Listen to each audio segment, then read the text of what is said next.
Bryan Adams songs keep going through my head. Where do you stand on Adams? It's a great question. I don't. I'm kind of torn on Adams. On Bryan Adams? Well, I'll tell you why. Whenever you ask me about Canadian artists, Yeah. I immediately get a little bit of this.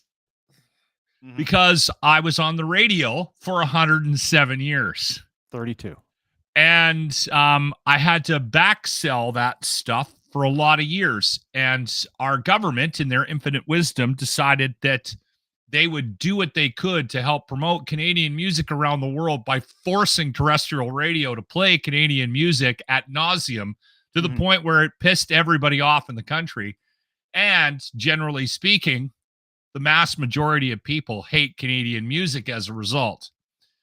So I think CanCon at the beginning, in the inception, may have been a positive thing. But like many positive things, if you do it too much. Yeah. If you force people to eat it, they won't want to eat it anymore. And That's it could the benefit be of you not being on the radio. You don't have to play any more Canadian music. You never have to play another Rush song. You never have to play I haven't played Rush for years. You don't have to play Clark Nova. You don't have to play Honeymoon Suite. Give me some other shitty Canadian bands that we had to put up. You don't have to play Limb Lifter. You don't have to.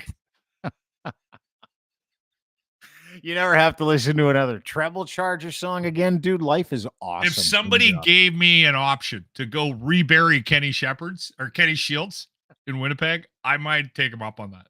Like that'd be worth the drive. Let's go bury him again. Okay, let's just start this off because we got hockey to get to. Worst Canadian band for radio people. Canadian band of all time. And Rush, you have to combine success. Rush is out of there because as weird as it is to us, they're mega successful. They're a legendary band. So leave. Can I say this? Can I say this about Rush? The reason why I did the no Rush thing, wasn't necessarily because I didn't appreciate the band and the talent of the band. Right? I never got it. Yeah. But I realized early on in my radio career that it was a very polarizing band. So I chose to is it because the lead singer can't sing? Is that why? Yeah. And don't let bass players. What's the worst Canadian band of all time? I'm gonna have to go, dude. Listen. I've already got the band. Worst. You can't say worst. What commercially least viable, like the most offensive to my eardrums. Like when you listen to the band, you're like, how the fuck did these guys? How the fuck did anybody go? Yeah, people want to listen to that. Limb Lifter for me, it's Limb Lifter or Treble Charger. One of those two bands, and they're both kind of the same band. So if you were in both of those bands, if you were one of the three guys that was in Limb Lifter and Treble Charger, I don't know who you blew for a record deal, but that was one of the worst shit I've ever heard in my whole life, and I never want to hear it again. Like Ariel versus Lotus might be the worst Canadian. So it might be one of the worst rock and roll songs of all time. And the reason why you're not saying anything because you've never heard it. And if you have heard it, you know exactly what I'm talking about. I've heard it. I know worst bands of all time. I'm trying to think if there's one that I hate more. See, I spent a lot of time in the rock waters. Yeah. Like classic rock waters. Yeah, but I don't so I'm having a hard time between Street Heart and I hated Platinum Blonde thing. That was kitschy though. That was something that stuck around. No, it was one of the worst bands of all time. It was like a high school Glass Tiger band. Up there. Let's not go to sleep on Glass Tiger. Yeah, might be one of the worst, but they were very commercially successful. And Alan Frew, lead singer of the band, nicest guy in the world. I know him. Yeah, really nice guy. Like really good to get. So it's like, I got to leave them out because he was nice and they were pretty successful. Treble Charger, none of them were nice and they've never been successful and the music sucked. You got to hand it to them. That is the worst Canadian band in the history of Canadian band. Okay, did you ever interview Sum 41? I hated those little dicks. Oh, they were a great band though, but they were a pretty good band. Yeah. Also, Tyler from Theory of a Dead Man. Every time he came in, I just wanted to punch him. Really? I stopped asking. I started asking them to send the bass player, right? And when I was in Winnipeg, like they were on a bit of a heater, right? So they would come through town like every 3 months, as you do in Canada. And the record company would be like, all right, we got Tyler ready. Leave him in the van. Like, leave him in the. Not interested. He's the lead singer. I'm like, worst I don't interview? care. He's worst a interview. dick. Tyler from Theory of a Dead Man. With me, it's Gene Simmons. It's not even a Canadian band. Gene Simmons is a worst interview of awful all time. interview. He is right out of the gates, confrontational. You can't talk about anything other than him. Yeah. Right? Like, yeah, he was disappointing to me. Yeah, and I will never miss any parts. I will never miss any interview I don't want to do on the radio as we sit here and reminisce about your new job. You're 3 weeks into self-employment here at Crier Media.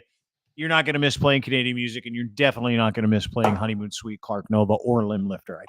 There's a lot of Canadian bands I really love, though. Yeah, The Watchmen, one of my favorite Canadian Watchmen, bands. I love The Watchmen. Danny's a great guy, too. I love Danko Jones.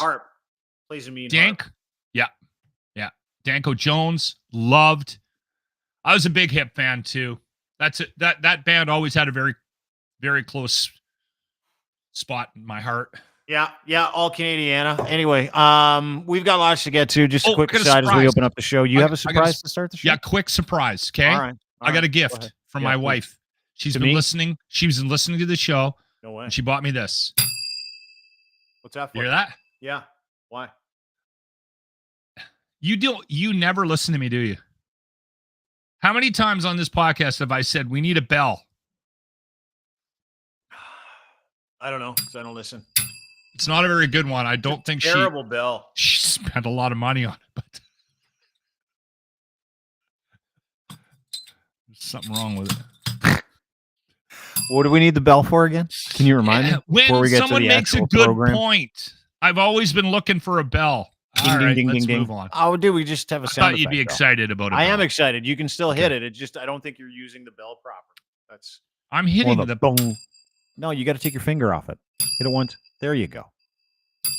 You go. Yeah, it's a sensitive bell. Yeah, well, no, it's just you're no good at using the handbell. You got to hit it and release it right away. See, if you keep your finger on it, it numbs the sound. There you go. I'll get better at it. I'll work on it. Yeah, I'm sure you'll be able to figure it out. Anyway, nice to see you. Yeah. What do we have for people today? We got a full show, if I'm not mistaken. We're going to start with some hockey. We had a Leafs-Oilers tilt this weekend, so you're in Edmonton, I'm in Toronto. We're going to talk about that. Some of the fallout from it. Obviously, the highest-scoring Jew in NHL history, Zach Hymen, made history with his 50th. We'll get to that. And Ron Maclean took a beating this weekend. Did he? Got some of that. Yeah, and Donald Trump's going broke today. Today, they're seizing some assets. So lots of stuff to laugh at. You tried to get me going before the game this weekend, and I could care less, by the way. Like, I don't care who wins between the Oilers and the Leafs. No, I just asked if you were going to watch. I just asked if you were going to watch the game. Yeah, and then you point out that Justin Trudeau. I got Justin Trudeau on the brain. Zach Hymen might get his 50th, and then I started going into the game. Yeah, I started looking into it, and sure enough, Zach Hymen scores his 50th on the weekend, right, against the Toronto Maple Leafs. Was a big deal. No. 49th? He scored his 49th in. I really wanted him to score 50 in Toronto because of how excited Leaf fans were when Matthews got 50 last year. So I thought, and you guys let Hyman go, and then he comes to Edmonton, and he's all world. He's the best mid-season pickup in the history of the game. Like, he was a UFA. Off-season UFA. He's the best UFA this league has ever seen. It's not even a question. And he came from the Leafs. Mm-hmm. So I wanted him to get his 50th on Saturday night during Hockey Night in Canada. And then, of course, Edmonton completely shit the bed for the first two periods. They got a little Toronto disease right now. They can't finish. Yeah, well, lost last night too against Ottawa. Yeah, they did. Not a team you want to lose to down the stretch. But what are you, 42-23 now or something like that, or 42-21? Still a pretty good team after coming out of the gate all shit. Both good teams. It was a great game. If you watched the game, was it indicative of the score? 6-3, nice game. Samsonov, somebody had a little whisper in his ear and said, "Hey, play a goal tonight." Yeah, you got to get in between the puck and the net. He's like, pay attention for the whole game. Great game. Really enjoyed it. You and I chirped a little bit after the game. Mm-hmm. I am shocked at the hatred Ron Maclean gets. I know we talk about this on, Mondays, Tuesdays sometimes. Can I ask you a question before we get into the Ron thing? Yeah. Because is it it acceptable for me to say this line? And I don't know, because I'm sort of removed from it a bit, but is it just sounds off. Zach Hymen, the highest scoring Jew of all time, it just seems harsh. Is Jew an acceptable term? Because my wife said to me last night at dinner, she said that I think you can say that if you are Jewish, but if you're not Jewish, you got using the shortened version of it can be deemed offensive. And I was like, I said, I'll ask Dean about that, but I'm not positive on that one. Let me just point out can I point out the irony in you asking Dean about political correctness, anything? I think that's incredible. I think you either need more help or I've come a long way. I think that's really neat. Well, I am like, I'm sorry. I don't know. Sometimes I'm unaware of the proper vernacular. My daughter is dating a young man who is half Puerto Rican and half black. Beautiful looking kid. Like he's gorgeous. They're going to have unbelievable babies when they get married. And then we get into conversations with him on FaceTime where I get the sideways eye on how I reference stuff. And so I'm in this learning phase, even at the age of 50 plus, because things, the bar moves a bit, right? Over time. Oh, yeah. You can get in trouble for things that people did 200 years ago now. That's the way we are. Yeah, that's the progressive left. Yeah, and I know you're not. I have everybody on an equal playing field, but I also want to use the proper terminology, right? Yeah, and your wife sent a little shockwave into you this weekend because the word Jew just sounds terrible, right? It does sound like an offensive term, but I hear people use it all the time in reference to identifying their lineage, their heritage, their religious upbringing. Yeah. Maybe if I'm Mark Maron, I can call myself that, but maybe it's an offensive term if you're not. And I say, hey, Mark Maron is this. Jewish. Yeah. Do we know? A Jew. Great question. I don't know. I grew Somebody watching this may be able to tell us. Hopefully, yeah. I grew up with the idea that word, if uttered by someone who wasn't Jewish, very similar to the N-word, by the way. Yeah. So that's how I grew up. That's kind of where my head is at. But over the past couple of weeks, with Zach Hymen being I've seen it the greatest free agency, I've seen it used in terms and in ways where you're like, okay, does that okay, hang on. Does it really matter? Because it's a religious, cultural statement, right? Where you're like, that is the highest scoring. And I've seen this hundreds of times on social media because Zach Hyman's been having a terrific year. And let me just say this. He's one of the most upstanding NHLers in the history of the NHL. He's such a good kid. Incredibly kind individual, nice person, great guy. Whole team loves him. When he scored his 50th last night, the whole team went nuts. Yeah, went nuts because he writes kids' books. He donates money to charities. He's just a family guy. He's just salt of the earth. Anyway, everybody, as he's ascending to be the greatest UFA in the history of UFAs, and he's having this incredible year. It's like and I saw it like 3 weeks ago, there may be a chance he becomes the highest scoring Jew in the history of the NHL. And I'm like, and when I read it, I was like, whoa. You know what I mean? Where you're like, off. And you don't know what to say. You're looking around. You're like, okay, well, I grew up thinking that was a bad thing to say. And then I looked at the account. It was like Jews in hockey or something like that. It's this account that celebrates great hockey playing Jewish people. The Hughes brothers, Quinn, Luke, and Jack Hughes. The three incredible standout Hughes brothers that play in the NHL.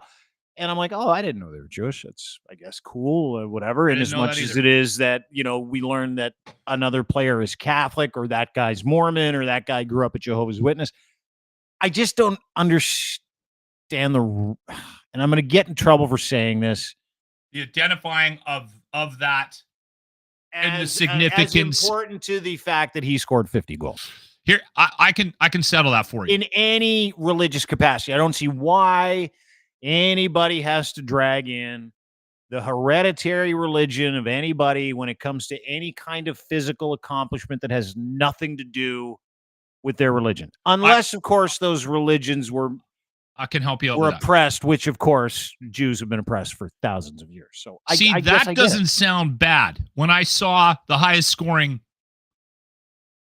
yeah, right, it feels off. Anyway, somebody's going to sort us out. Send me a tweet, here I'll sort you out on the identifying Zach Hymen as Jewish in the league and celebrating where he's at scoring race comparatively speaking to other Jewish players. I think it's great. I just don't know the rules of the road when it comes to, okay, if this matters, tell me why. Okay, and I'll tell you why. Because of the oppression of the people for thousands of years. I'll tell you why. Yeah. And again, this isn't I'm not belittling the Jewish faith by suggesting this, but I had a similar moment this weekend when you and I talked about the fact that we were going to dig into this conversation on the podcast today. Mm-hmm. Here's my thought behind it, because I started to think I don't really identify with any religion at all. Never have my entire life, unless being a hippie is a religion.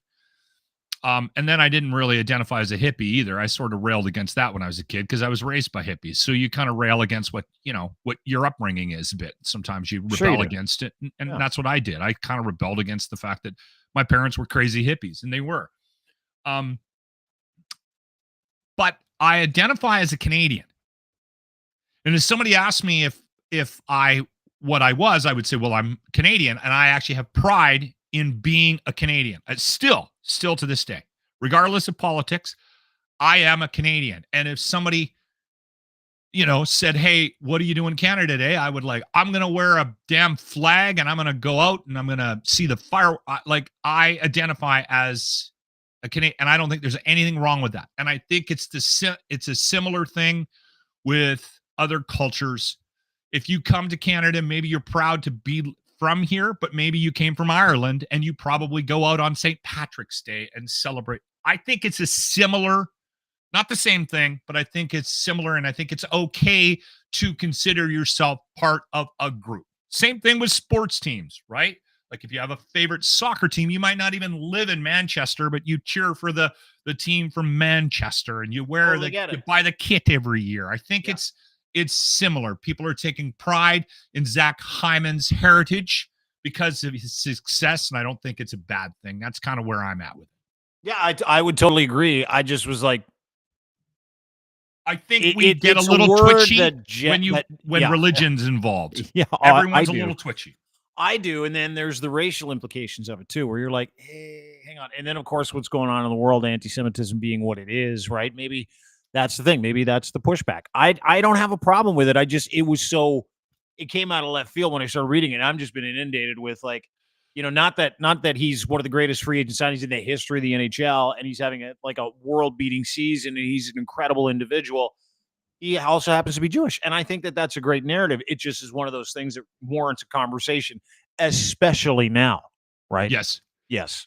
I think also that the league is also kind of encouraging this because of the lack of diversity in the NHL as a whole. It's a pretty prairie white boy league, right? Yeah, it is. Yeah. Generally speaking. If you're going to do religious play-by-play, it's Christian to a Christian, over to another Christian, over to an atheist. Boom, he scores. Yeah. And then you mix in over Christian. Over to a Jew. Jew pots it for his 50th. I did get a chuckle out of the Gentile one goalie tweet. Celebrates. What's that? The one tweet when he did break the record. Yeah. And it was broke and Hymen in the same tweet. Oh, I did get a chuckle out of that. Hymen breaks. My wife, she's a big hockey fan, and we watched the games together.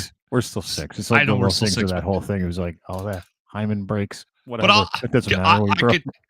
I can tell you why I didn't feel so bad about laughing about that, because my wife, there was a conversation about maybe getting her an Oilers jersey because she's a big fan. Mm-hmm. Right? We've been watching the games this year, and the team's doing well. Yeah. So the girls are contacting me, and we're texting back and forth about what player to get her, what jersey. Mm-hmm. I'm like, well, she really likes Zach Hymen, but I don't think she wants that on a jersey. So let's go with her second favorite player. She's a big fan of Nuge. So she might be getting a 93. She's going to get a Nuge 93. We'll just go get a McDavid one. Everybody's got a McJesus. Or Draisaitl. Does she like Draisaitl? Both Draisaitl chick? Both McDavid and Draisaitl drive my wife crazy. Oh, really? Well, there's Draisaitl has moments where he's trying to force things, right? She watches that close. She's very.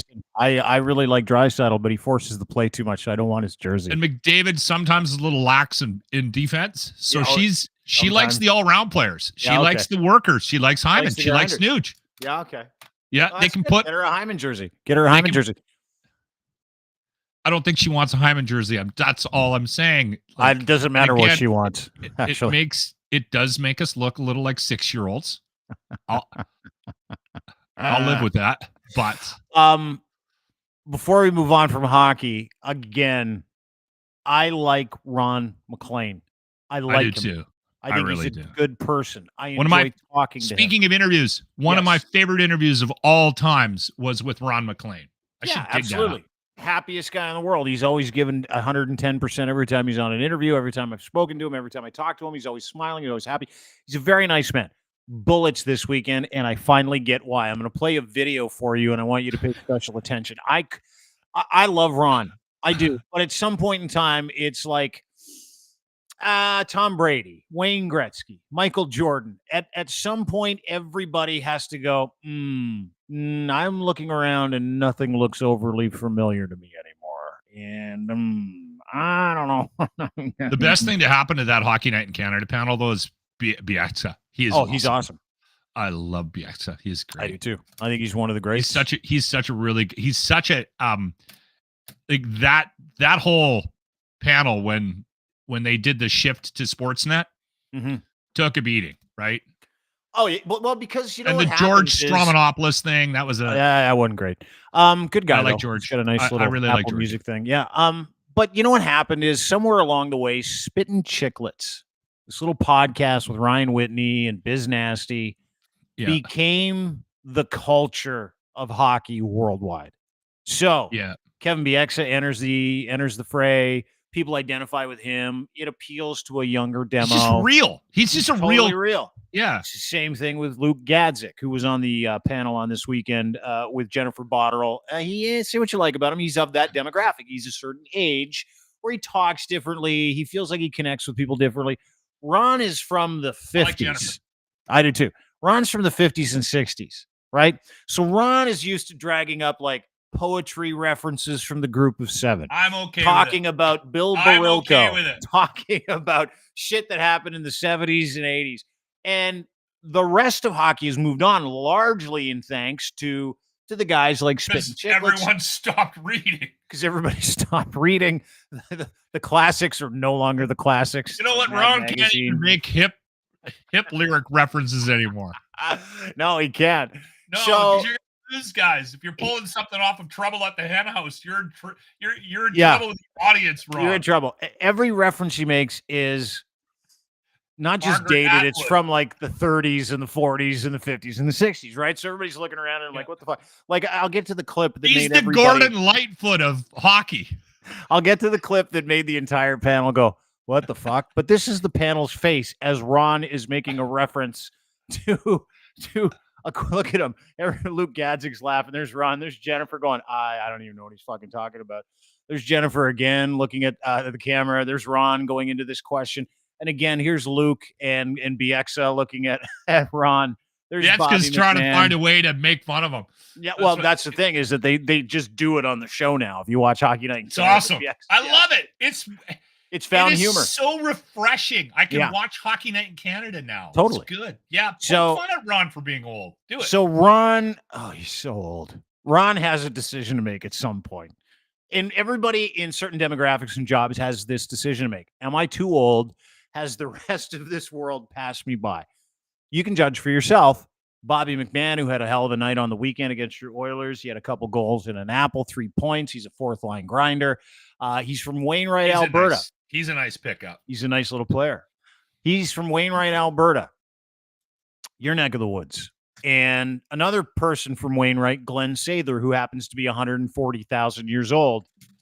And he tries to connect with him on the Wainwright theory around Glen Satehr, not Glen Satehr, Glen Sather's mom's dress shop in the 30s and 40s in Wainwright and asked Bobby McMahon, have you ever been there? You're too young. You can't know, Bobby, but Glen Sather's mom had a shop in Wainwright. It was a dress. Do you know this? You know that Glen Satehr has a history there? No, I don't know that history. Well, he's the king of swagger, and you just demonstrated you're cut from the same cloth as mom and all the beautiful dresses that she used to do. That's why Glen was such a great, haberdasher, and he would always look the best of any player. Great game tonight. Thanks, guys. Appreciate it. Everyone in the room is like, what are you doing? You stop. We all know what you were trying to do. Ron, just. Did you see Bobby McMahon's face? He's like, no. I have no idea what you're talking about. I know. Did you hear what he said? He's like, I literally didn't know it. Not only that, like, I mean, that years ago, dude. That kid spent like no time in Wainwright, and all he thought about was probably history class. Yeah. Poor Ron. Just a beating. People are laughing, recording him doing his best job now.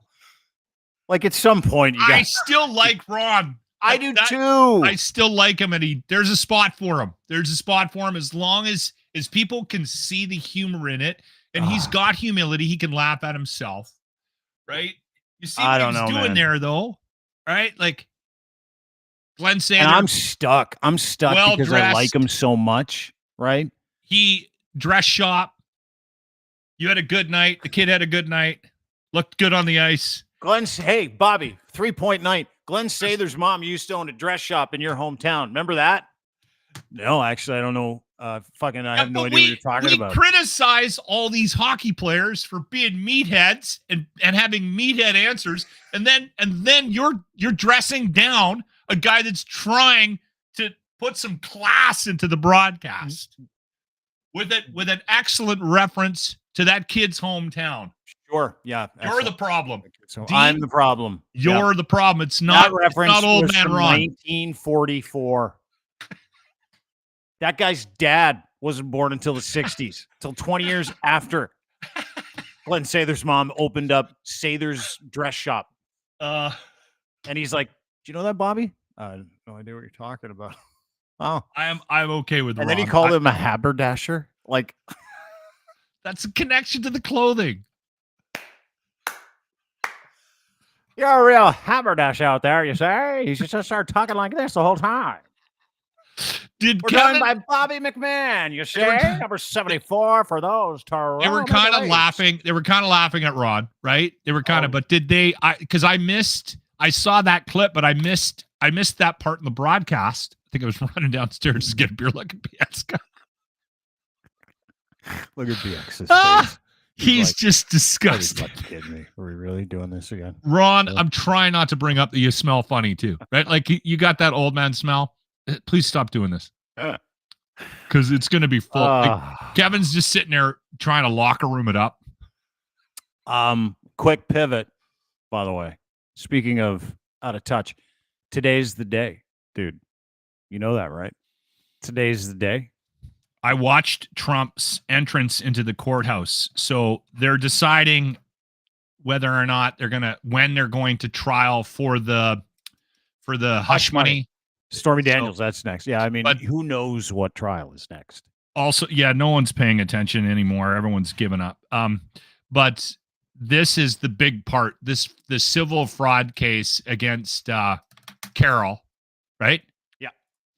You're supposed to pay a bond today. So just to give everybody a quick heads up, today is the deadline for Donald Trump to ante up $454 million in a judgment he lost against E. Jean Carroll rape defamation case, which he lost in spades after talking about how rich he was. So they set the price at $454 million. He is dead ass broke. Dead ass. And but he keeps telling everybody he's got the money, which goes against. It works against you in court. Yeah, right. Any public statement you make, they'll hold you to it as if it is true, right? So what he did, to your point, is, for the last 2 years when he was being sued, he would go, "I'm worth billions, bitch. I got $8 billion in the bank." They kept and they're like, Like, did you say this? He goes, "That's right, bitch. I'm rich." And they'd be like, "Okay, well, good. You're 454 million." He's like, "I don't have that kind of money." What are you talking about? I can't pay that. So anyway, they assessed him at 454. He now is owed around 460. Today's the day. He cannot at all. Like, he legit, dude, cannot get a loan to put up. So they're playing Monopoly with his businesses in New York. Yes. Today on the auction block for Donald Trump.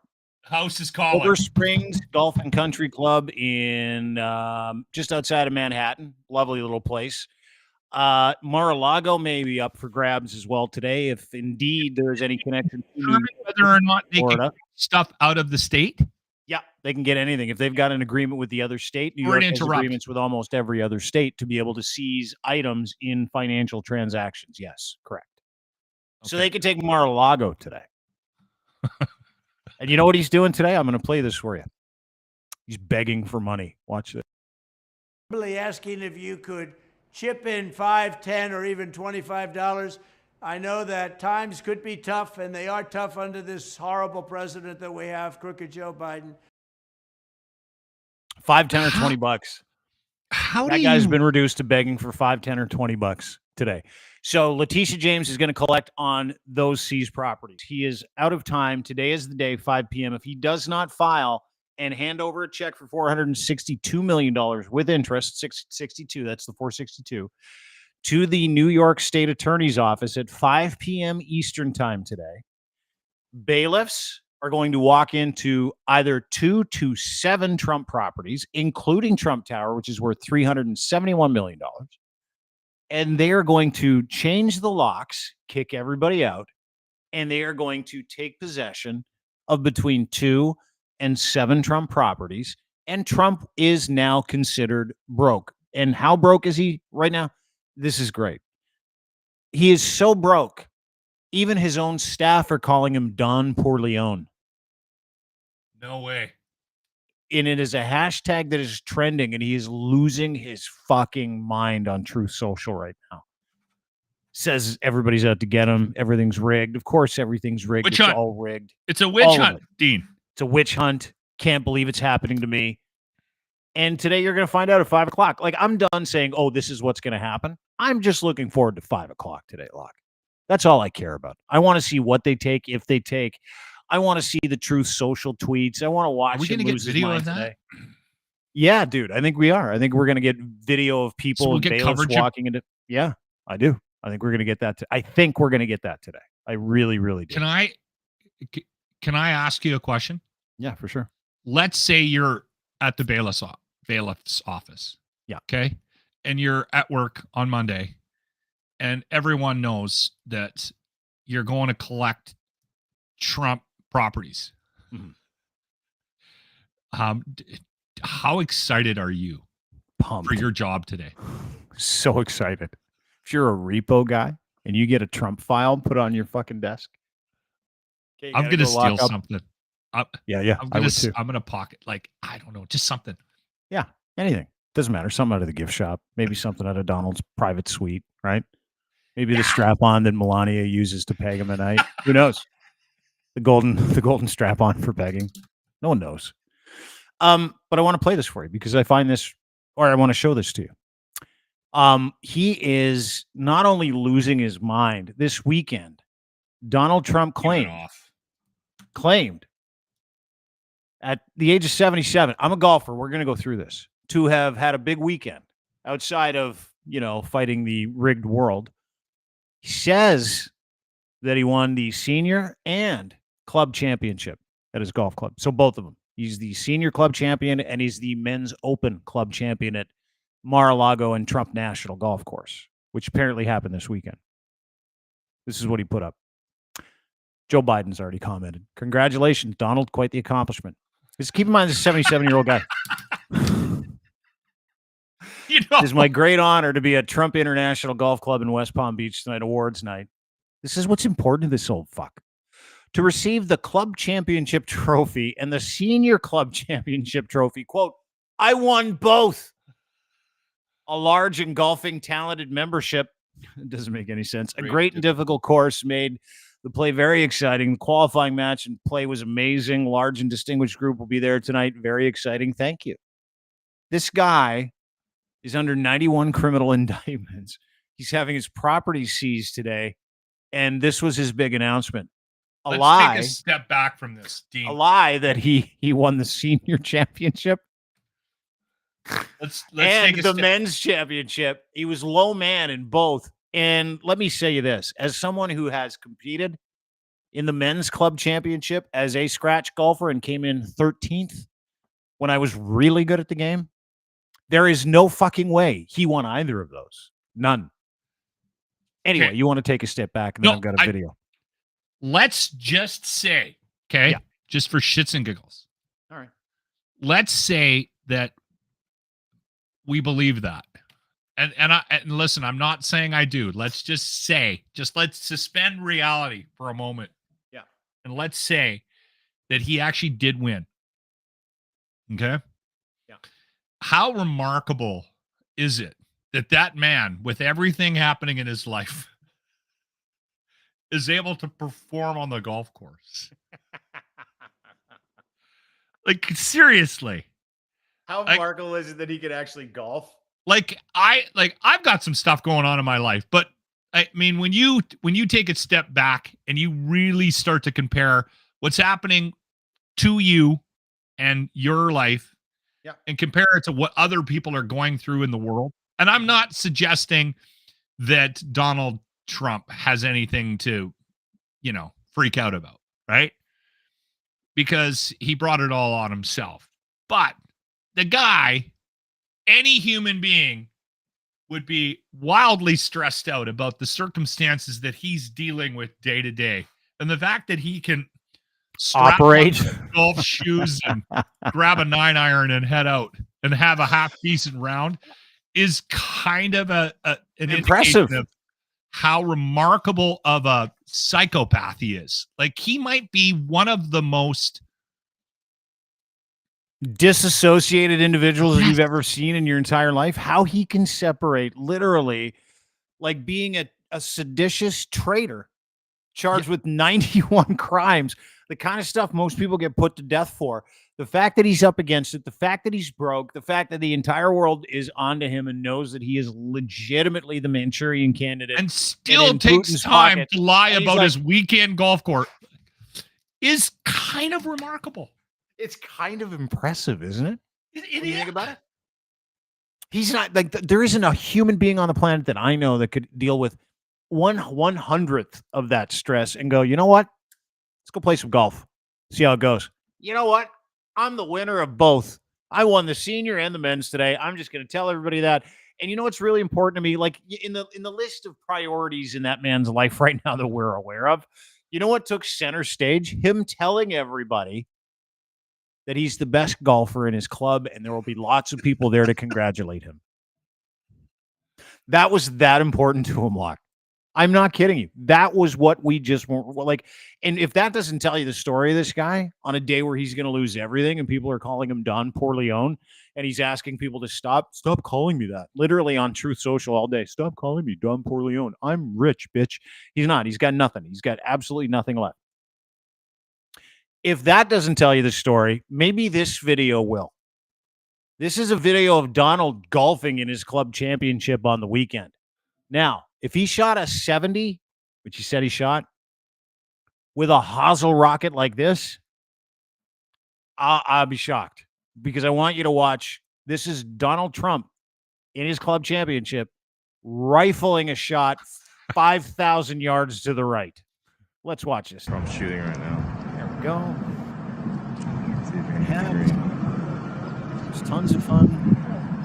Lines up a little pitch, just a little chip and run. He's going to throw to the green. Backstop. And backswing quick. Oh, way shit. Right into the trap. Oh my God, I got that on video. Toe edge. Yeah. Yeah, it is a toe edge, all right. Yeah, it's everything he does is a lie. I'm fucking...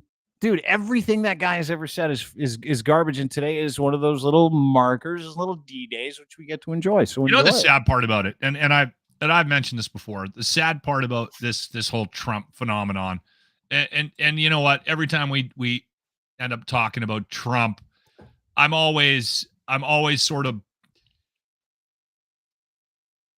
I struggle with this because I have a feeling, Dean, that we are going to be this guy, whether you like him or not, is a phenomenon. He truly is. Mm-hmm. And they are going to be talking about him for the rest of history. Like in 200 years, there's going to be courses in universities about this a-hole. Yeah. And his impact on the world. This tool is going to be talked about for the rest of mankind. There will be courses on him. He will be part of academia. People trying to understand him from a psychological point, from a political perspective. How sad is that? It's incredible. This tool, they're going to be talking about him, and they're going to be trying to figure out why for hundreds of years. It's not something that's just baffling us. It's going to baffle mankind. They're going to look back at us and judge us as a society. And I'm talking everybody, not just Americans. They're going to judge us all based on our obsession with this tool. You know, to your point, and it's an excellent point, I've tweeted this before with videos like this, where literally like his hardcore supporters are just caught in the wild. And to your point, let's watch this together. Video of these guys in white beaters and cowboy boots dancing like morons.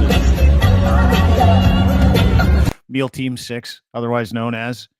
And I've said this before. I was always fascinated as a kid because my grandparents grew up fighting in World War II. And they would tell me stories about it. I'm like, okay, so explain to me then. Here's the real question I have at like 7, 8, 9 years old. This is like 40 years ago. How is it an entire country lost their mind? Back from like 1929, 1930 to 1944. How is it an entire country for 14 years was like, yeah, that sounds like a good idea. Yeah, sounds great. Let's do that with him. And I finally get it. It's the consistent ginning up of groups of people and having a guy like that who's like, I'll do anything for money. Like, I'll do anything for money and power. Point me in the right direction. I'll do whatever you want. Special interest, do whatever you want. And I finally get it. And I see it in Canada. I see it everywhere. And none of it bothers me, but I finally understand it. To your point, we will be studying how and why this man was able to capture so much power, was able to capture so much imagination, was able to keep people so stupid, was able to keep people so motivated to do so many terrible things on behalf of so many other people that we'll be breaking this down for millennia. Millennia, to your point. And it's a great point. And when we have moments where we talk about specific things, not just like this 1,000-foot view and 200 years from now, I also like, I'm sorry if I'm a member of Mar-a-Lago, okay, and I'm playing in the weekend club championship, and I know that fat dick didn't win. I'm not sitting in that crowd keeping quiet. I'm sorry, and maybe that's on me, but there's no way I'm going to let him walk up there and grab that trophy without me letting him know that I know that he's full of shit, that he cheated, and that like that's the thing that I'm blown away by, that he gets away with it. He just continues to get away with it. Why do people let him get away with it? Because he's got money and he's got power. And if I was a member at Mar-a-Lago and it's like, hey, this is a foregone conclusion. It is a well-known fact, if you remember at Mar-a-Lago, that everybody golfs for second place. Trump cheats. His caddies help him cheat. Everybody that golfs with him is there to help him cheat, help him massage his score. They pick up, like, you know what a gimme is, right? Where it's, your putt is so close to the hole, it's academic. No point in putting it. Usually 2 6 inches of mulligan. His gimmies are like 12 feet long, apparently. Guys just pick up the ball and go, you would have made that. He's like, of course I would have. Right? Or they pick it up on the apron going, it would have gone in. You would have chipped it in because you're Donald Trump. You're couldn't do it. That's right. Yeah. No, I know. I couldn't either. Maybe those guys just lose their memberships. And you golf with those guys too. You ever golf with like an adult cheater? Like someone who's like, I found it. And you're like, there's no way you fucking found it. Oh, yeah, put me down for a 5. No, I counted. You got 7. And you don't want to count their score because you feel like a cheap ass when you're golfing with somebody. It's weak. He's that guy. He's that guy that nobody wants to golf with, but he's him. And so they have to golf with him. I can name 3 or 4 guys right now. Yeah, me too. Just that I will never golf with just because. Dave Spilo, number 1. No, he doesn't cheat. He's a good buddy of mine. Andrew Menkop totally cheats. Scotty Stevenson, cheater. No. Who's cheating? Who's cheating at golf? If I do it, I tell everybody. Yeah, I know. No, I'm not taking that drive. It's a mulligan. Yeah, like, I never cheat though. I can't. I play with guys that like, your golf ball will be on a pile of raccoon shit, and they're like, you can't replace it. You're gonna have to hit it from the raccoon shit. See, I'm a little looser. I'm a little looser with the rules. So is Don. He's widely known, but I'm not playing for money. I'm not like. He's widely known for something called the hand wedge. By the way, Donald Trump, where he would pick up his ball in the golf trap and he would just throw it towards the hole. When he thought people weren't looking. I used to play with this guy that used to put the marker down, right? Yeah, and he'd move it. And but he had a move. I'm trying to Hank. He had a move where he would get 6, 7, 8, 12 inches out of just his replacement of the ball on the greens. And I remember catching him on like the 10th hole or something. One round. I'm like, hey, that's not where you mark your ball. That the whole day. So then he celebrates the fact that he got away with it for the first 9 holes. I like to take those cheaters as like a really great little trick when you know that a dude's a cheater and he hits his ball into the rough or the fescue or the woods and you're like, what are you playing? And he goes, Titleist. And you're like, oh, no, it's a Max Fly. Sorry. Or you go, you know what? And he goes, what ball is it? And you're like, it's a Top Flight. And he's like, that's it. And he's like, no, that's not it. It wasn't what I was playing. I go, no. I saw an ad, and I don't know if it's a real thing, but I saw an ad for a contraption where you could put an extra ball in your leg, and then it attaches. You got something in your pocket where you pull it up, and it releases the ball down by your foot. Like a tube, and it goes down your pant leg, and it goes out. I don't know if that's real, but I did see it. I saw like a TikTok video of it. I'm like, that's brilliant. If you cheat at golf, or if you lie about things that nobody cares about, you're a terrible person. Like listen, I don't, and I'm telling you the truth. Like there will be people that I'm like, oh, what a great guy. They're like, yeah, he cheats at golf. I'm like, what a terrible individual. If I find out that someone cheats at golf, that is when I'm like, I have zero desire to be that person's friend, because to me, that person's just trying to look cool, be cool, feel better than whoever he's with. And it's so unrealistic. You're like, if you cheat at golf, something so simple, if you lie about something that's supposed to be fun and challenging. See, well, I know I'm good, but that's because I'm not good. That's because I never cheated. I got to cheat. Dude, I got my ass kicked by my dad once cheating on one golf hole when I was in like the 5th grade. Took me into the bushes and whooped my ass. He goes, if I ever catch you cheating at this game again, you're never golfing with me again. I'm like, yeah, no problem, because I can't walk, dude. That's awesome. I learned my lesson. So every time I was like challenged to cheat, I'm like, I just remember my ass being on fire from getting a licking in the woods because I cheated on a par 3 with my dad. So that cured me right away. And now it's a great tell for the quality of the individual that you're golfing with. If they cheat, they're probably a serial killer. I will like I don't necessarily cheat. I would even go a step further, and I would say if someone cheats regularly at golf, they might be into you might want to check their browser history. Okay, listen, all this might be true, and yes, I will admit to taking liberties with the rules of golf. I have a club in my bag.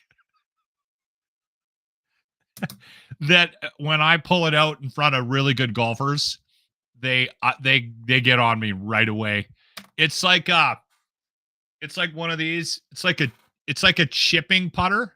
Have you seen those? And you can't use them. Chipping putter. No, they're illegal. Yeah. Greens, and if I'm literally 8, 9, 10 feet away from the green, it's awesome, right? And I'll use that. But you're not a pro. Who cares? That's my line. That's my line. I'm not a pro. Yeah. At what point did you think you were golfing with Tiger? Like, that's what I'll usually say. So I usually get away with it. That's not cheating. No, I'm talking about like hitting your ball into the woods, pretending you found it. I don't do that. You 4 to get on the green, 2 to putt in, and you go, I got a par. Yeah, like that's par. That's write me down for a par. I've literally golfed with a guy like that, and I golfed with him one time. It's and so it was distracting, so bothersome. What do you got? What do you got? And he's like 5. I'm like 5. I literally hit you. You hit 5 off the tee. You know what I do with those guys? Just a quick aside, and then we'll wrap up and get to the locker room retro replay of the day, courtesy of our friends at Ardent Roof Systems, ardentroofsystems.com. Do you know what I do with those guys? Is I keep their score, and so they can tell me whatever they want. I just end up counting their score every single hole. So at the end of the round, they're like, it was like 2 over, 3 over. I go, no, you shot a 56 on the front 9 and a 51 on the back. That's impossible. No, it's not, because I counted every one of your strokes. So here you go. And it's exhausting though, right? But I'm that guy. I'm like, no, 1 in the woods, drop 2. Of course you are that guy. Chunk 4, hit it in the woods for 5, on the green in 6, 2 putt. That's an 8. So and he's like, no, it's not. It's a 6. I'm like, it's an 8. No, I counted. Let's count together. And they're like, I'm never golfing with you again. And I'm like, problem solved. Anyway, time for the locker room retro replay of the day, brought to you by Ardent Roofing Systems, Lochlin. What do we have today? Okay. Today's Monday. Yeah. And this is going to be a very interesting week on the Dean Blundell show with Lochlin Cross. For whatever reason, stars have aligned, and we're going to have some very interesting individuals on the show. Later in the week, you're going to meet a wrestler that is in his 50s. I believe we're the exact same age. His name is Massive Damage, and he is the promoter and founder of Monster Pro Wrestling in Edmonton, Alberta, Canada. Okay. Massive is, well, I'll leave it for Thursday. He's going to be on the show. He's promoting an event he has coming up next week with, by the way, from the locker room, James P. White. And if you're in the Edmonton area or even close, you have to come and see one of these events. Actually, you can send me a note now. I'll get you on a guest list. I've got a locker room guest list for the show. And then on Friday, we're going to meet 2 guys that I'm going to be doing a show with called Grease Fire. And these 2 individuals are very unique individuals as well. And through the course of the locker room, we had numerous people that would come and go. And so this week, I'm going to be introducing you to some very interesting locker room characters, people that we met on the show that would call in on a regular basis, or they became characters on the show. Mm-hmm. And this guy, he is an interesting duck. He is, he's a Greek. He's a heavy drinker. He lived up in Cold Lake for years, and he moved to Edmonton. And I've been hearing from him. I think he started calling me when I was at the Bear, if I'm not mistaken. Anyway, and he would call us. What's that? Is he still alive? Phil, yeah. Some of the people we're gonna highlight this week are actually dead. Today, Phil, I believe, is alive. Anyway, so we took clips from Phil, and he would call every couple weeks, or sometimes like he'd get on a heater and he calls like every day. And we turned it into advice from Phil. So I'm not going to play it all, but this is a montage of advice from Phil, the locker room retro replay of the day, brought to you by Ardent Roof Systems. The Loch retro replay. The Loch retro replay. And now it's time for advice from Phil. It's not a problem if you live alone, you drink alone, and you can handle any situation when you go out. And I drink 20 beers, average 20 beers a day. Not bad. And that's not bad, yeah, at 6.1%. And basically, yeah, nobody. What do you drink? Phil, what do you drink? Black ice, but it tastes like paint thinner. And now advice from Phil. Do what you enjoy and don't what you don't, right? That's right. And now, advice from Phil. Yeah, I drink on that job. Off already. So I said deliver pizza and sell dope and drink, okay? And now, advice from Phil. Listen, if you're going to gamble, Yeah. don't gamble more than you want to lose. And if you don't win double,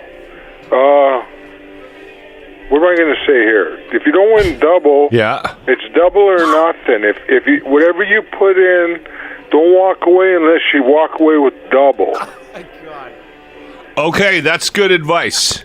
Well, yeah, well, that's my problem, right? And now, advice from Phil. Pot needs to sleep and sweat. Okay. Before what, Phil? You run through the jungle, man. And now, advice from Phil. Hi, man. Phil, are you on TikTok? No, buddy. That's why I don't have a cell phone, a computer, or call, and I deal with cash, and I don't need to leave a paper trail, so no one can know where I am, who I am, or what I do. And I'll tell you something, man. We are being watched, so be careful of what you say and do. Yeah. And be safe, man. And now, advice from Phil. Okay, listen. I don't sit there and count my beer. I do. I count my beer. When I'm drinking on a Friday, I count my beer. No, what I do is the day before, I count how many I have left, and the next day I see how many I drank, right? Yesterday today I woke up with 28. Oh. Yesterday I had 27. So you figure out the math. That's all I do. So I'm not sitting there every time I drink, take a beer. Reverse math. You don't count as you go. I do the aftermath. Aftermath.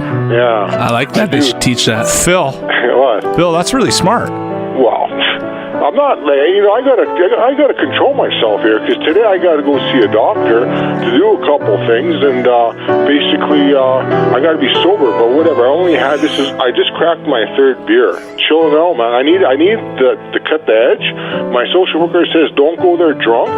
Yeah. So I'm trying to not the to go doctor, there not a drunk. good idea. No. No, I know. So And don't tell him how much you drink. Yeah. No, don't tell him how much you drink, Phil. No, I'm not gonna. Yeah, lie.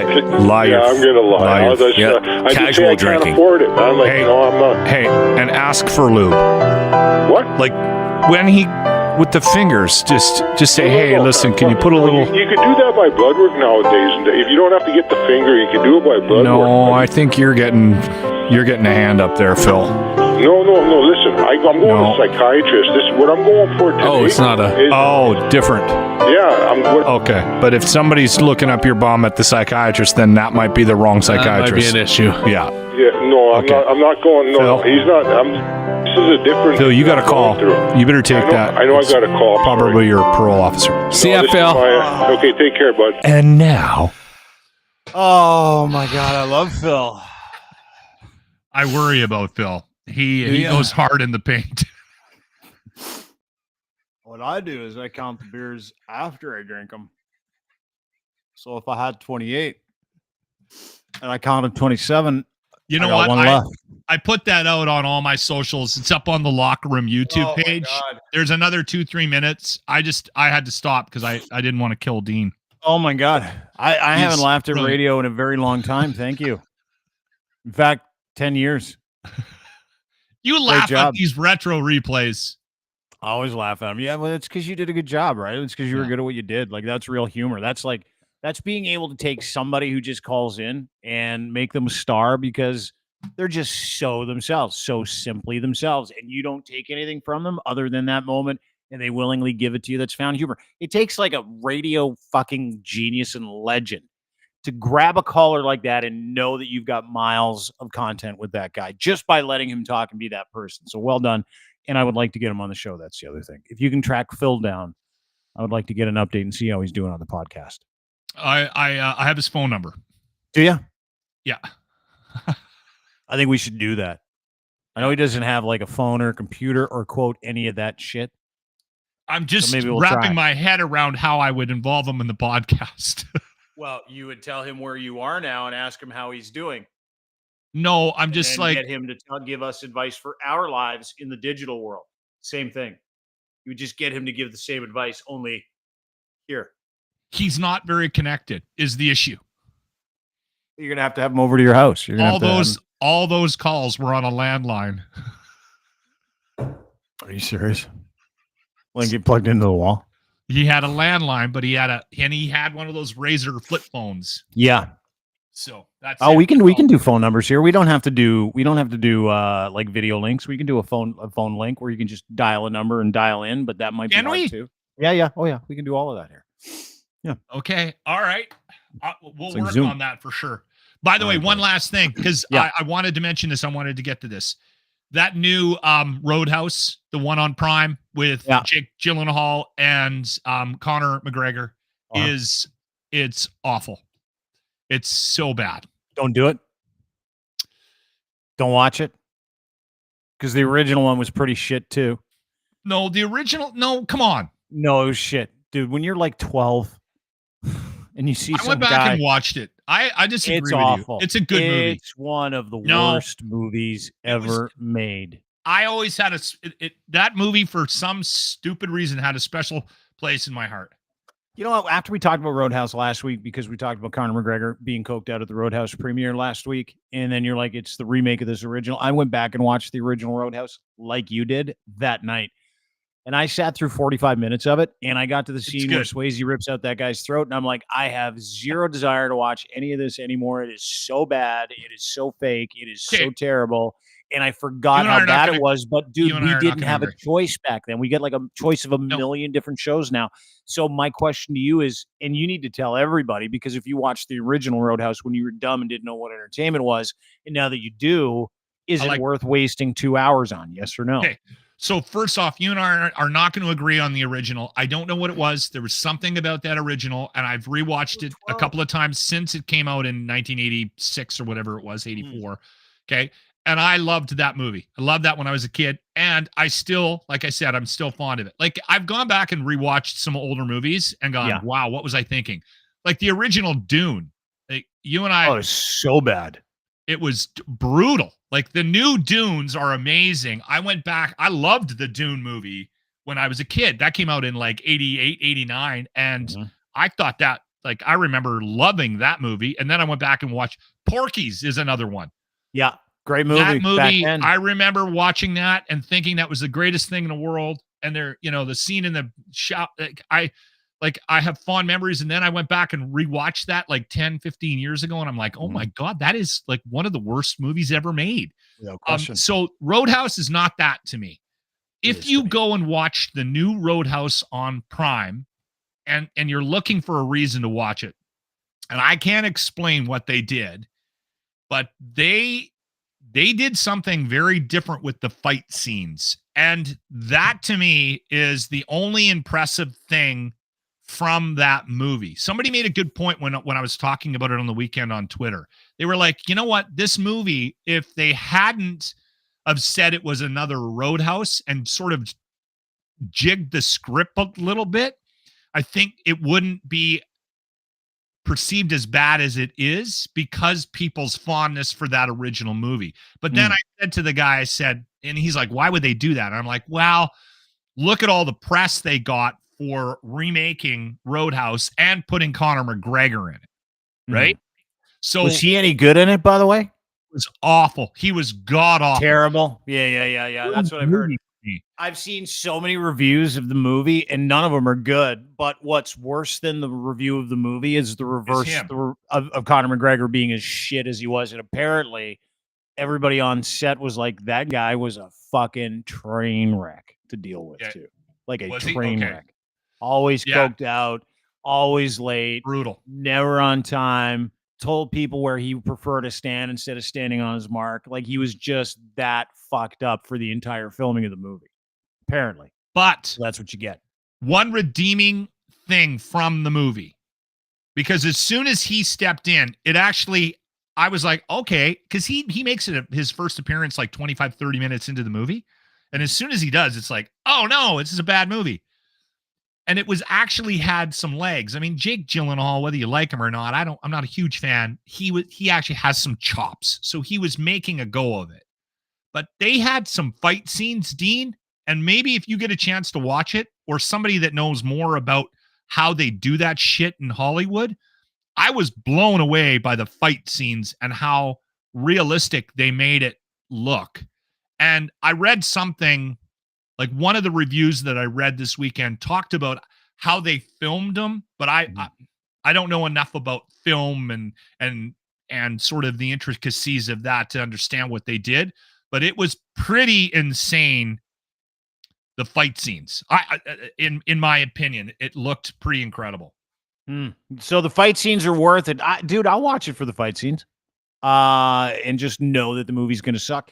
In fact, I expect it to suck, and I expect the fight scenes to be the best part of the movie. Which might make it more palatable. Yeah, exactly. Maybe I'll give it a go. I don't know if I want to waste like an hour and a half. Do you ever get in that tenor where you're trying to look for a show or trying to look for something to watch, and you're like, fuck, there's like 7 episodes, or this is like a 2.5 hour movie. And there's this panic that sets in. It's like a Netflix panic or a streaming panic where you're like, do I give it that time? Or am I going to be angry after the first episode and a half and go, what the fuck am I doing? Reacher. I was angry the whole time I watched Reacher. Yeah, I've seen both seasons, still angry, and I still watch it. Yeah, I watch the whole thing. I watch the whole thing too because there's some pretty incredible nudity in it, and there is some graphic killing. Like same thing. It's like Roadhouse, right? The acting's terrible. Some of the killing scenes are incredible. Some of them are funny too. Like how blunt they were about it. Anyway. Yeah. Okay. All right. Don't watch Reacher. Watch Reacher. Have a great day, dude. Thanks for doing this. Thank you. One more quick mention. I know you already gave the plug, but I want to get people to sign up for the Ardent Roof Systems Golf Tournament, charity golf tournament at the ranch, July 5th. It's the best tournament of the summer in the Edmonton area. And if you go to ardentroofsystems.com, you can register. Stacy and the gang from Ardent also looking at sponsors. I'm going to introduce you to a sponsor either this week or next week, a very cool addition to the tournament here on the podcast. I just found out this morning that that the title sponsorship went to a really cool local company. So you're kidding. That's awesome. Yeah. So things are moving already for the golf tournament, which is in, I believe, in support of Stollery Children's Hospital. It's called the Stollery Child Life Program. So the money doesn't go to research or anything. It goes to actually providing services behind the scenes to take the kids' minds off of being in a place where, family's not around 100% of the time, and make them feel like kids, right? Entertainers. They built a beach. Music therapy, pet therapy, that kind of stuff. So because of the amount of time that Stacy spent in the Children's Hospital in Ontario, I forget the name of it. That's something that's been very close to, and he spent years. Is the name of the hospital. It's a very famous kids hospital in Ottawa, CHEO. Yeah. Okay. All right, brother. Thanks, dude. Great to see you. That was a good one today. That was fun. That was fun. Yeah, light and easy. Trumpy, some golf. Other shit, hockey. Have a great day. Oilers lost on the weekend too. That's good. It was a great show. 2 lost. Yeah, they got the Leafs disease. They can't finish. Whatever. That's all I care about. Have a great day. There you go. Lochlin Cross, ladies and gentlemen. Thanks to Loch. You can get everything he does at Lochlin Cross on Twitter. Check him out. Also the Locker Room merch page. You can go and check out some of the stuff he's selling there, including his Save Lochlin Cross t-shirts are very funny. And not done there. You can also download and subscribe to his YouTube channel. Check out the Locker Room Retro Replay of the Day. You can hear it every single day right there. You can also get him at Crier Media. Go to crier.co for more details. Brought to you by our friends at factcheck.io. As always, our friends at FactCheck have built some disinformation killing software that kills the disinformation, finds you the origin, and more importantly, tells you who did it. That's why I love this. It tells you who did it, how they took a lie, how they spun a lie, who they gave it to, and how other people perpetrated the same lie. It'll also affirm whether or not you're telling the truth. It doesn't matter what your bias is. This is right down the middle. It is only facts. It is only epistemology. It is only the entire pathology of every claim, everywhere, all at once. Social media, Twitter, Facebook, doesn't matter where that information came from. You pump it into factcheck.io, FAKTCHEK.io. and you will get the entire history and all the facts associated and all these sources to help correct the record or confirm that, yes, indeed, what you were looking at is true. Works with pictures, works with videos, works with spoken word. Different versions are coming. Check their beta test right now and sign up to be a verified fact checker and try their program for free. They want you to try and break it. FAKTCHEK.io. Again, FAKTCHEK.io. Fact checking needs somebody that has the ability not just to tell you about what you're reading and give you information, but also where to point the finger if that information is incorrect. They will rate and they will absolutely give you value for what you're looking at. It doesn't matter who you are or what it is. It works with URLs, basic questions, with AI, as well as a whole bunch of different inputs that nobody else has. It's all proprietary. It's a team of scientists, a team of data scientists, computer scientists, journalists, lawyers, human rights advocates that want to put that agency back into the hands of the person reading it. When it comes to information, you need to know whether or not you believe. Do you believe? Find out at factcheck.io and join their beta test today. Also brought to you by our friends at CanTorque, Edmonton, Alberta's own CanTorque.com. They make rugged, hard-working torque wrenches, Canada's leading industrial tool experts. Out of the heart of industrial Canada, the beautiful province of Alberta, the good people of Edmonton, they make everything in Edmonton. They make everything in Canada. All their manufacturing happens here. They don't manufacture anywhere else in the world. He goes overseas to sell these products to people who would like to manufacture them there, but he knows about Canadian know-how, Canadian manufacturing being some of the best in the world. He decided to bring everything home a few years ago.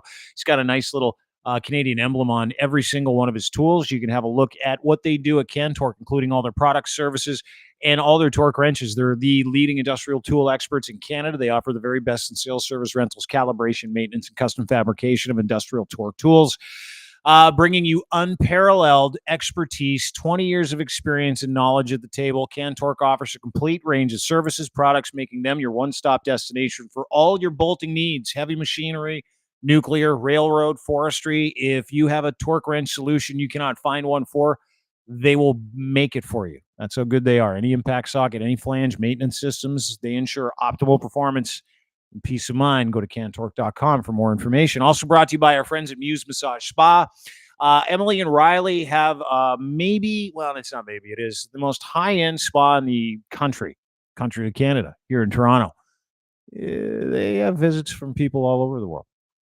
Baseball teams come to town. Hockey teams come to town. Basketball teams come to town. Where do they go? I'll tell you where they go. They go to Muse. You know why they go to Muse? To relax. They go to Muse to experience what Emily and Riley call the Muse difference. Muse Massage Spa, these girls are educators, they're sexologists, and they're advocates for the sex work industry. That is exactly what sex work is. It is an industry. It is legal. And Emily and Riley have a podcast where they take you through the world of sex work. They're advocates and sexologists. You can check them out at Muse on the Mic. That is the name of the podcast. They've got a Patreon uncensored version. You can get them on YouTube as well. And, of course, at Crier Media, the home of the Muse on the Mic podcast. And right now they've got a deal for everybody that is a listener of this show, $50. Send them a DM. And you, my friends, yes, you could find yourself in the loving clutches of Emily and Riley walking through your first Body House experience. You get to choose your Muse and your treatments, and you get $50 off your first visit. After you subscribe to their podcast, you'll get to know these girls. They're educators, they're entertainers, and more importantly, they're responsible business owners that want to give you the experience of a lifetime. You and your wife, your wife, doesn't matter who it is. If there's a therapeutic need in your life from Muse Massage Spa, go there today, musemassage.spa.com. And we are brought to you by our friends at Rome. Drive a car on your own terms with a car subscription from Rome. It's where I get my cars, and you should too. Insurance, routine maintenance, roadside assistance, everything is included. The only thing you pay for is fuel, and you start driving. No lease or interest payments, simply pay as you go. Flexible monthly plans starting at 1 month. Home delivery is available. They have valets. They have thousands of happy drivers, including myself, 4.9 stars on Google. You can browse cars. You can check how it works, do their customer testimonials. They've also got an affiliate program that you can sign up for. Listen, when I went to buy a new car, it was almost impossible for me to buy a new car in this mad car and buying atmosphere. Wanted an EV. Wanted to buy something used. Didn't want to have to mitigate the loss off the lot. So I went to my friends at Rome and I said, hey, tell me what you do. And we walked through the process and we became partners with them. That's how much I love what the good people at Rome do. Drive on your own terms. with a car subscription. Don't buy. They've got enterprise programs for business. You can browse all your cars. They've got everything from BMWs to Teslas to Hyundais to Fords. Check it out. Rome.auto. Rome.auto. Promo code Rome with Dean. $150 off your first month. You're welcome. Rome.auto, proud partner of the Dean Blundell Show and Crier Media. Go to crier.co for more details. Have a great day, everybody. Appreciate you spending some time with us. We will see you tomorrow on this very program. And don't forget, everything we do can be found at Crier Media. Go to crier.co for more details. If you're looking to platform your own podcast, get in touch with us. info@crier.co. Find us there. We love you. You love us. We're one big happy family. Have a wonderful day, folks. We will see you tomorrow. Bye.